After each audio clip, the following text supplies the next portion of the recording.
Hi, I'm Jordan. I have not done one of these longer videos in a while. The summer was super busy for me with video stuff. I was doing publisher previews all summer and publisher spotlights and over on Instagram at Jordan Plays Blue. But I wanted to do one and get back on the kind of the saddle of doing these things. I'm not going to do like a retrospect of the summer, but I do want to catch up and I'm just going to do October, because I did a lot of games in October. And if I did any more than October, you probably wouldn't watch the whole thing. Not that many people even watch this to begin with. But I'm going to talk about, I have 7, maybe 8 games I'm going to talk about. So let's talk about a couple. First, we'll talk about the ones that are going to be entering my collection, kind of more of the permanent collection, and then a couple that are probably going to see themselves out for one reason or another. So let's start positive, and then we'll go to the other side. All right, so first we have Silver Coin. I'm not going to talk too much about this because I think I've already talked about Amulet and Bullet, which are the first two in the Silver series. This is the third one. Incidentally, I am posting my review of the Dagger sometime this month. But in Silver Coin, it's just going to be 14 new cards for a silver deck, and you can mix and match them with your past silver cards that you've gotten from the past decks. It is standalone. You could just get this one and play it. I really enjoyed Silver Coin. I thought it was in the coin itself was interesting because it allows you to flip a card over, which I like, because the memory aspect is probably the hardest aspect for me, and so being able to flip a card over lets you know what it is. It also lets you trigger some powers.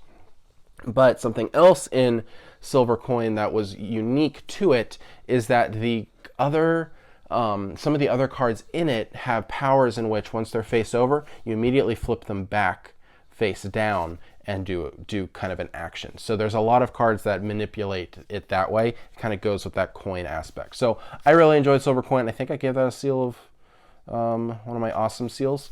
But yeah, I really enjoyed that one. And then Skulls of Sedlak. I did a Kickstarter preview of this earlier this year, but the final production is out, and I got to do a final look at that in its full wallet glory. But it comes with 2 expansions in it. There's a solo expansion and you're building kind of 2 stacks of the cards, which I really enjoy. And then there's a little expansion that just adds a new kind of skull. So if you're into microgames, I think Skulls of Sedlak is probably my second or third favorite Button Shy game. It's right up there with Circle the Wagons and Sprawlopolis. I love Skulls of Sedlak. I think they did an awesome job with it. Something else I finally got to review. This has been on my shelf for months and months. Maybe I got it at the end of last year, and then I hadn't played it, and then I started doing these summer previews, and it just kind of fell along the wayside. But now I'm done. I was able to get it off my shelf, and that is Cacao. I had never played Cacao up until recently, last month, and I super enjoyed it. It was super clever. Phil Walker Harding did it again. Praise be. And he is, this is an older game. It might be a 2015. What is it? 2015. It's an older one. But yeah, so in Cacao, we are placing tiles. You're putting them out on kind of a grid pattern, but it's going to be almost a checkerboard. So every other one is going to be jungle. Every other one is going to be a worker tile that you play. And based off of where you place your worker tiles, you're going to be triggering actions around the board. And so it is tile laying, but it is very different than most tile laying games because it is more of an action selection type game that uses tiles in that way. So super interesting. I really love it. This one is sticking around. That is Cacao. All right, cool. And then the last one I wanted to talk about that was super good this month that's sticking around is Sonora by Pandasaurus Games. This is what they're touting as a flick and write game. So you're going to flick discs onto this kind of recessed plastic board, and each of these different sections, wherever it lands, is going to correspond with the different sections on your roll and write sheet. And you're going to be writing on here depending on where you land. Each section is a unique kind of puzzle in itself, which is kind of cool. You're balancing kind of 4 different roll and write sheets at the same time, which feels really unique to most roll and write games. And then the flicking is probably the least interesting part. I mean, it is part of it, but it's fine. But it's, it gives you some feeling of control with the randomizer. But yeah, that is Sonora. I really like it, and I've played it a bunch this month, so that's cool.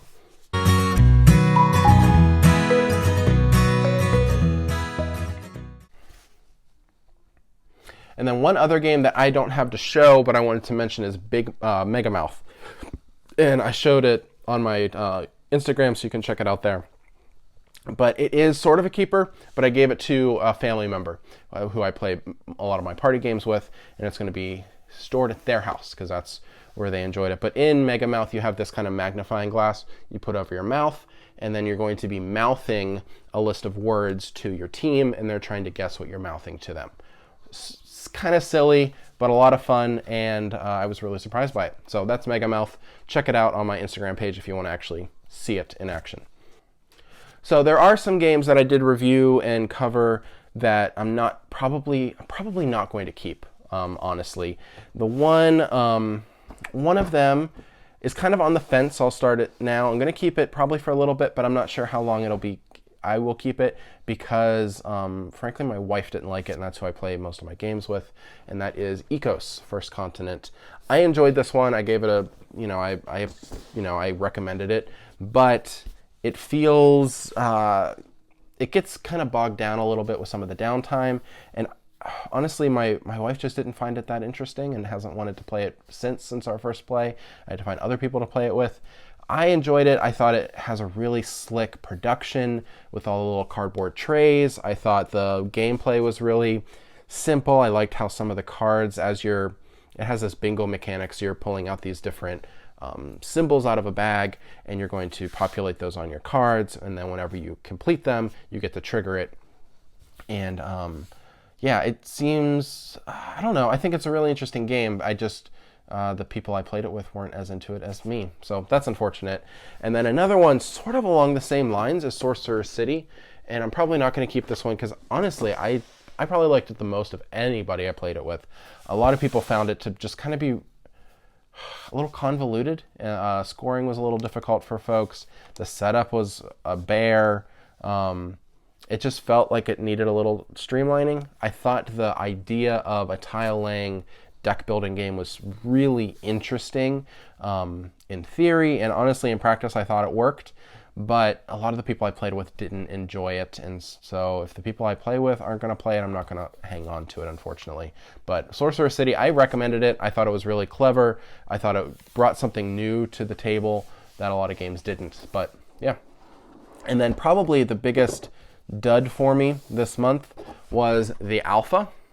This is a game by Bicycle Games, who also did Tattoo Stories, which I reviewed earlier in the year, and I really enjoyed Tattoo Stories. That is around somewhere, and I've played it a number of times. I even played it online with some friends recently. I really enjoyed Tattoo Stories. So coming into it, I knew that this was going to be more on a strategy side of things.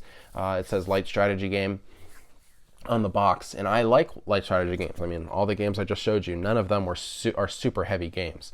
So that's definitely in my wheelhouse. So I was really excited about sharing this one out. And in it, you're going to be taking wolves from your pack of wolves, and you're doing a kind of an auction area control. So you're going to be putting these wolves on different prey spaces around, and at the end of the round, whoever's played the most prey or most wolves on a prey space rolls a die, and whatever is rolled, you get that much food. If there is a tie, you have to do a prisoner's dilemma type thing where you're going to say, no, let's share the food, or no, let's fight over the food, and then you see what happens from there. Ultimately, though, I don't know. The production of the game is beautiful. The artwork, like I was playing it with family, and they're like, this is a game that's going to last a really long time. Like the cardboard was super thick, cards were really, like everything was so good. Ultimately, it came down to being really demoralizing for me and a couple other people playing, in that you're doing this really slow auction. You're playing one piece out every single time. You can't mix it up by placing, I'm going to place 3 here. Like, you're doing one at a time. It's very slow, and you can kind of see, like, if I put one here and you're kind of going back and forth with one person, you're kind of playing chicken, but you kind of know who's going to win or who's not going to win pretty early on in that. So that's not super fun to kind of go back and forth with people. And then it also feels really, like I said, demoralizing in that you could win that whole, you could win that space, like you won it, and then you roll the die and you get an X, so you don't actually win any food.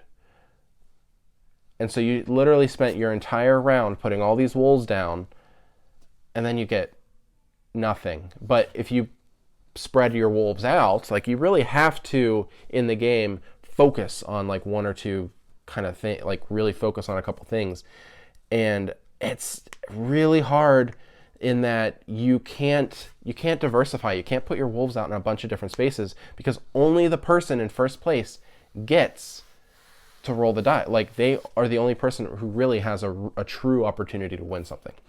And so you can't like spread out on other things. So you really put your eggs in like 2 baskets trying to win the food, and then you roll it and then you get nothing. And there's no consolation prize. It's really tough. But maybe on the other side of things, you might roll it, maybe you get 20 food, crazily enough, and then it's really hard for the other players to catch up because you just had one lucky die roll, and then the other players just never get that die roll. So it is a light game, and I like games with dice, and I like games with luck, but this one felt like it relied so heavily on that luck factor that like the whole, like, I don't know, like the whole game could come down to 1 or 2 dice rolls in the entire game, and it didn't feel like what you were doing really mattered. So, but that was the alpha. I honestly didn't see a single negative review on YouTube about it, so check it out if you think it looks interesting. A lot of other people like it. I just did not, unfortunately.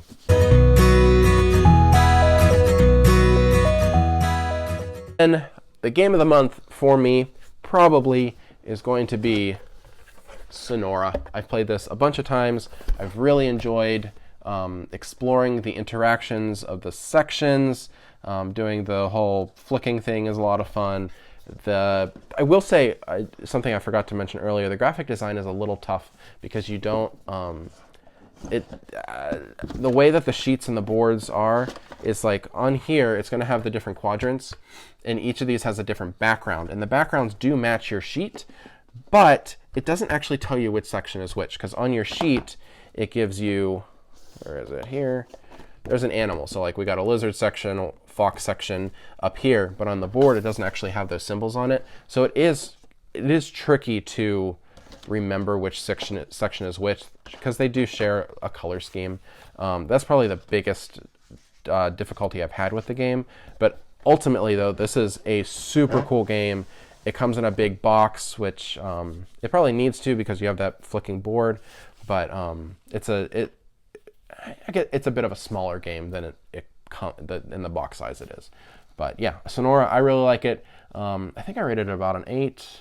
It was almost an 8.5. It could definitely creep up or higher. Yeah, that's Sonora. And I think that's pretty much it for October. Hopefully I post this soon and you guys can watch this.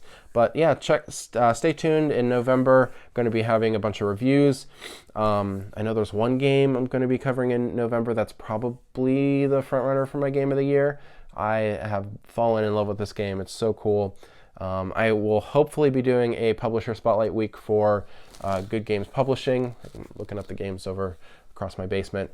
I just need to get 1 or 2 of them more played, and then a couple more plays in before I can really do the week. And then I'll also be doing a week for Z-Man, but that might inch into December. So yeah, so that's what's going on with me. I have a couple Kickstarter previews coming up. I'll do one for a blanket, which is cool, and a new game from Adam's Apple Games, which I'm pretty excited about. I just punched it today. And then, as always, this is a cube. I said as always, but I've never done this before. This is a cube. It's blue. It goes right there. That's it.